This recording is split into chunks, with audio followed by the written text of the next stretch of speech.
शिक्षकगण और मेरे प्यारे बच्चों, मैं पुनः आपका रानी लक्ष्मीबाई हाउस में स्वागत करती हूँ। तो जो मैं आज की शुरुआत करूँगी वो एक छोटी सी पोयम है, उसके साथ करूँगी, क्योंकि मैंने पहले ही भी बोल दिया था आपको कि जो ये वीक रहेगा वो सेल्फ मोटिवेशन पे रहेगा कि आप अपने आप को ही खुद को मजबूत करना है, अपने आप को खुद को सक्षम बनाना है। तो जो पोयम का नाम है वो है मेरी जिम्मेदारी। मैं खुद को खुश रखूं ये मेरी जिम्मेदारी है। मैं खुद को खुश रखूं ये मेरी जिम्मेदारी है।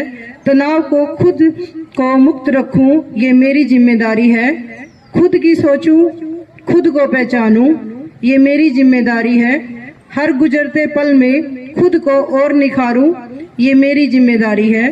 मेरा जीवन कैसे बीते, मेरा जीवन कैसे बीते ये मेरी जिम्मेदारी है। किसी और को दोष ना दूं, किसी और को दोष ना दूं ये मेरी जिम्मेदारी है। सूरज के जितना चमकूं मैं, सूरज के जितना चमकूं मैं चांद सा शीतल हो जाऊं। सूरज के जितना चमकूं मैं चांद सा शीतल हो जाऊं। अपने अवगुणों को दूर करूं ये मेरी जिम्मेदारी है। धन्यवाद। हमें अपनी जिंदगी में अपनी खुद की जिम्मेदारी ही लेनी है, अपने आप को सुधारना है और किसी और को दोष नहीं देना, क्योंकि बहुत बार ऐसा होता है कि हम दूसरों को ही दोष देते हैं कि इसकी वजह से ऐसा हुआ, उसने ऐसे बोल दिया तो मैंने ऐसे किया, या परिस्थितियां ऐसी थी। तो कोशिश करना कि हम अपने आप में ही कमियां ढूंढें और उनको सुधारने की कोशिश करें, बजाय किसी और को दोष देने की।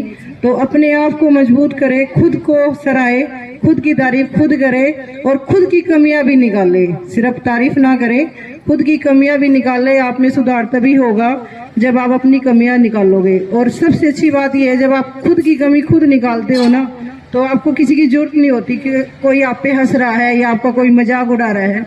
इसलिए जब भी मैं बच्चों को बोलती हूँ कि अगर आपको स्पीकिंग आपकी बढ़ानी है तो आप मिरर के सामने प्रैक्टिस किया करो। तो जब आप मिरर के सामने प्रैक्टिस करते हो तो आपको अपनी कमियां खुद महसूस होती है कि मैं कहाँ अटक गया हूँ, कहाँ मुझे बोलने में दिक्कत हुई है। क्योंकि मैंने स्टार्टिंग में अपने बचपन में एक बात सुनी थी कि जो पंडित जवाहरलाल नेहरू थे वो हमेशा पेड़ पौधों के सामने ऐसे भाषण देते थे कि ये पेड़ पौधे नहीं है, जनता है, क्योंकि मुझे आगे जाकर नेता ही बनना है और भाषण देना है। तो हमें किसी निर्जीव वस्तु के सामने प्रैक्टिस कर लेनी चाहिए ताकि कोई भी आपके अंदर कमी ना निकाले। अपने आप